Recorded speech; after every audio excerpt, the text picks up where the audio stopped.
Waalaikumsalam warahmatullahi wabarakatuh. Gimana kabarnya anak-anak? Baik. Baik, sebelum memulai pelajaran, saya akan mengabsen satu persatu. Yang pertama, Alia Hutati. Hadir, Bu. Novi. Hadir. Ibrahim. Hadir, Bu. Oke. Alhamdulillah di sini kita hadir semua, tidak ada yang tidak hadir.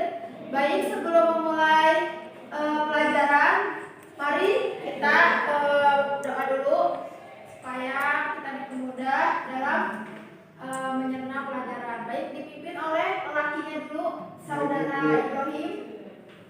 Baik teman-teman, mari kita berdoa sebelum memulai pelajaran. Bismillahirrahmanirrahim. Bismillahirrahmanirrahim. Allahumma inna nas'aluka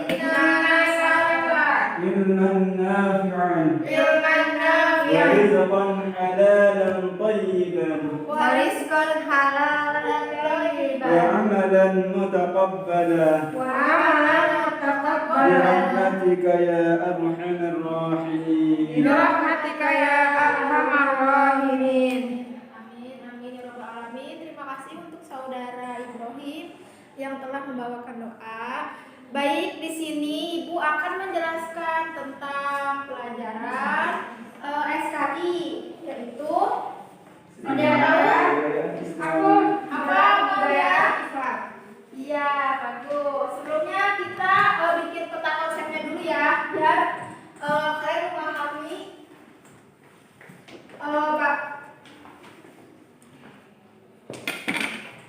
bagian mana saja yang harus kita pelajari. Siap, Bu. Yang pertama itu di sini kita judulnya apa? Dakwah periode Mekah. Dakwah periode Makkah. Terus lanjut di sini kita akan membahas tentang kebudayaan masyarakat Mekah.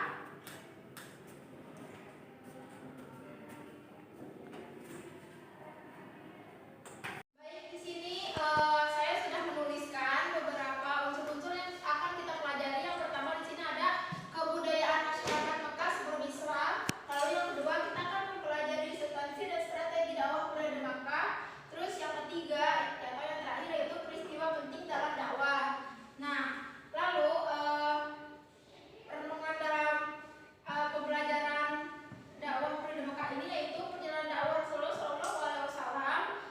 Periode Mekah penuh dengan tantangan dan rintangan. Namun semua itu dijalani Rasulullah SAW dengan kesabaran dan tawakal kepada Allah Subhanahu wa taala. Tantangan demi tantangan yang dihadapi Rasulullah SAW tidak melemahkan semangatnya untuk berdakwah, namun membuatnya semakin survive. Nah, dari beliau kita bisa mengambil hikmah bahwasannya segala sesuatu yang membuat kita merasa berat, jika kita menjalankan dengan sabar dan tawakal, maka insya Allah semuanya akan mudah. Lalu yang pertama kita akan membahas kebudayaan masyarakat Mekah sebelum Islam. Ya, di sini yang A, kebudayaan masyarakat Mekah sebelum Islam. Nah, di sini ada para ahli sejarah menyebut masa sebelum kehadiran Islam yang dibawa Rasulullah SAW sebagai masa jahiliyah. Apa itu masa jahiliyah? Iya, pintar. Jahiliyah itu berasal dari kata jahil.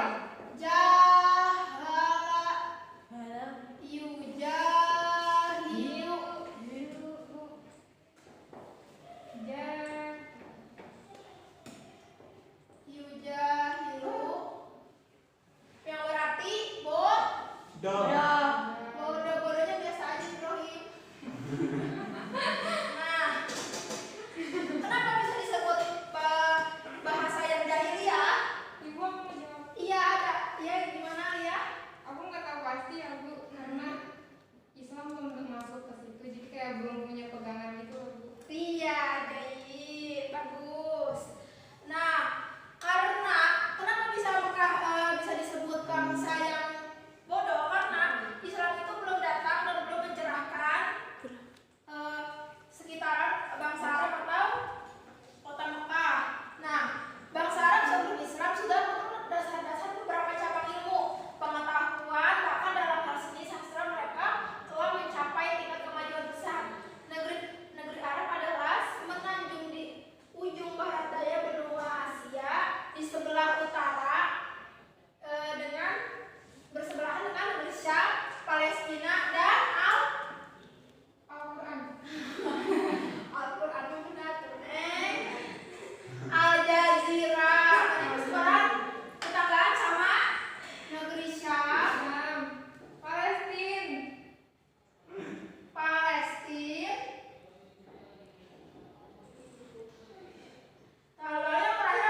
Hawazin. Baik, nanti kita bahas di pekan berikutnya. Terus tradisi-tradisi tersebut pada bahasa Arab memiliki arah-arah yang mulai dari budaya positif yang menunjukkan menaklukkan akal manusia. Di antaranya perkembangan budaya masyarakat Arab pra-Islam. Yang pertama ada tradisi keilmuan.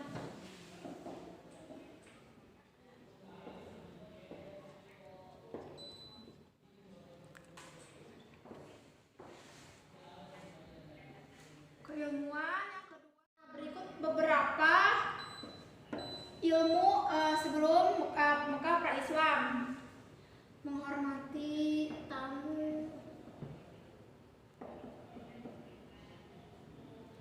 dan sebagainya. Lanjut, penjelasan berikutnya itu ada yang B, yaitu substansi dan strategi dakwah substansi dan strategi dakwah periode Mekah. Ini yang A, ini yang B, ini yang C. Lanjut di sini yang C, ini A ya tadi udah. B maaf. Yang B yaitu substansi dan strategi dakwah Rasulullah SAW periode Mekah. Nah, berbagai peristiwa dialami oleh Rasulullah SAW dalam masa remajanya sampai beliau diangkat menjadi Rasul. Pada saat Rasulullah SAW berusia 14 tahun, terjadilah sebuah peperangan antara kaum Quraisy dan suku-suku yang lain bersekutu dengan suku Diyanah dan suku Hawazin. Masa sebelum Islam lahir, sering terjadi peperangan antar suku. Nah, lanjut, Rasulullah SAW pernah melakukan perjalanan dagang ke negeri apa? Syam. Pada usia 25 tahun itu berdagang menjalankan dagangan milik Khadijah. Siapa itu Khadijah? Istri Rasulullah. Ya, istri Rasulullah. Ketika Rasulullah SAW berusia 30 tahun, terjadi peristiwa banjir yang mengakibatkan sebagian bangunan Ka'bah terendam.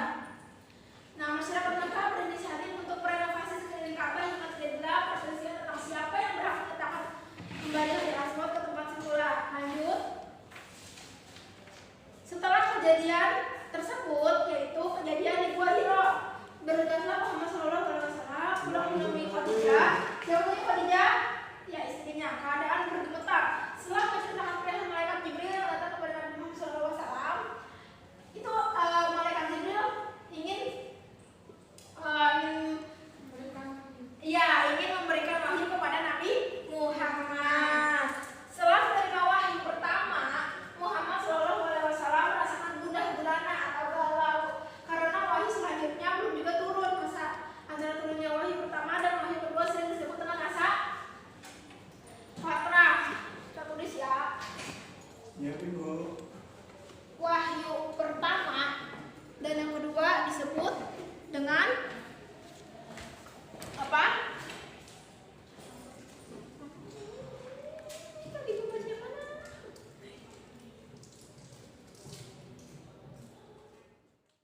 Lanjut dalam situasi dan strategi dakwah periode Mekah itu ada dua. Ada dakwah secara sembunyi-sembunyi maupun dakwah secara terang-terangan. Ada dua. Yang pertama dakwah sembunyi-sembunyi dan terang-terangan. Nah, orang yang pertama kali masuk Islam dalam dakwah sembunyi-sembunyi ini siapa aja? Yang pertama, iya Khadijah. Yang kedua, Ali bin Abi Thalib.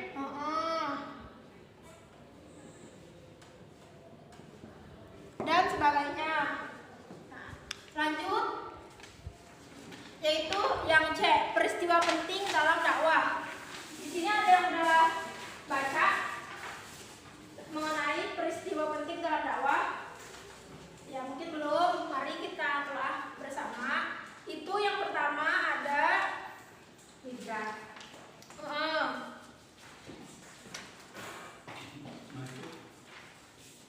Yang pertama ada hijrah ke Habasyah. Ini yang C ya. Hijrah ke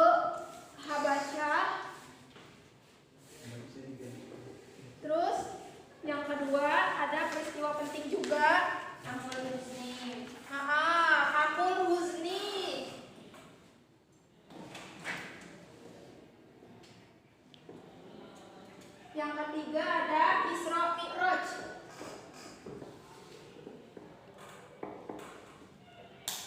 Maaf. Yang pertama hijrah ke Habasyah, ada yang tahu ceritanya? Ya, mungkin ini saya akan buka. Melihat sebagai macam siksaan dan cerita yang dialami oleh kaum muslimin sementara beliau tidak bisa melindungi mereka. Jadi, hijrah ke Habasyah ini tentang perjalanan umat Islam yang disiksa oleh kaum Quraisy dan akhirnya Allah menolongnya kemudahan dan jalan keluar dari apa yang kalian alami. Terus yang kedua itu ada Amrul Huzni, yaitu Abu Thalib bin Abdul Muthalib adalah orang yang paling gigih membela dakwah Rasulullah SAW. Dan selang lama dari meninggalnya Abu Thalib, Siti Khadijah istri Rasulullah SAW pun meninggal dunia. Khadijah wafat pada bulan Ramadan pada umur ke-12 kenabian dalam usia 65 tahun.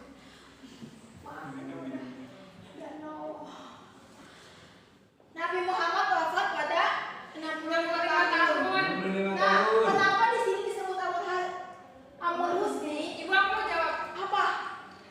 Kalau dari bahasanya sih tahu kesedihan ya. Iya, kesedihan. Yaitu ketika peristiwa Amrul Huzni itu Nabi Muhammad dipanggil oleh Allah Subhanahu wa taala. Waktu itu sahabat-sahabat dan rekan-rekan Nabi Muhammad SAW itu masa kesedihan. Bahkan tahu cerita tentang Bilal itu sampai dia itu gak mau azan, sampai disuruh sama Siti Aisyah. Dibujuk ya, Bu? Dibujuk baru dia mau gitu. Jadi dia saking merasa kesedihannya, dan bahkan banyak, tidak hanya sahabat, banyak masyarakat dan yang mengenal Nabi Muhammad, bahkan ada cerita pengemis sampai dia masuk Islam. Terus yang terakhir ada Isra Mi'raj. Nah, ini udah asing banget ya buat kita. Cerita Isra Mi'raj ada yang tahu kayak gimana? Ibu bentar lagi Isra Mi'raj. Iya, peristiwa Isra Mi'raj terjadi satu malam sebelum hijrah. Terjadi pada malam Senin, yaitu 27 Rajab setelah Rasulullah SAW pulang dari perjalanannya ke Taif. Ya, mungkin di sini mungkin sampai sini perjalanan ibu yang telah ibu paparkan. Semoga kalian dapat mengambil hikmah dari perjalanan Nabi Muhammad SAW. Dan semoga kita mendapat hikmahnya juga dan mendapat syafaatnya. Ya, dari kiamat kelak, amin, amin ya rabbal alamin. Baik, sebelum penutupan mari kita doakan untuk baginda Nabi Muhammad dan baginda Nabi Muhammad cinta. Allahumma sholli ala sayyidina Muhammad. Cukup sampai sini pertemuan